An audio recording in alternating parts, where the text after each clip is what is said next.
नमस्कार. आज आपण बनवणार आहोत असा पदार्थ जो अगदी झटपट बनतो. कढई तापत ठेवली, त्याच्यामध्ये तेल टाकलं, कांदा टाकला, जिरं मोहरी टाकली, हळद टाकली, व्यवस्थित परतून घेतलं. बटाटे चिरून घेतलेले 2 ते टाकून घेतले, व्यवस्थित परतून घ्यायचं. आता त्याच्यामध्ये चवीनुसार मीठ टाकायचं, परत व्यवस्थित मिक्स करून घ्यायचं.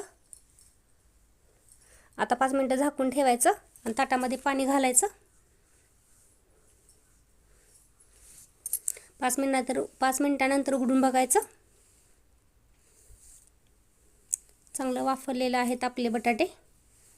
आता लाल तिखट टाकायचं, परत एकदा चांगलं मिक्स करायचं. परत 5 मिनिटं झाकून ठेवायचं. ताटामध्ये पाणी घालायला विसरायचं नाही. आता बारीक चिरून कोथिंबीर टाकायची.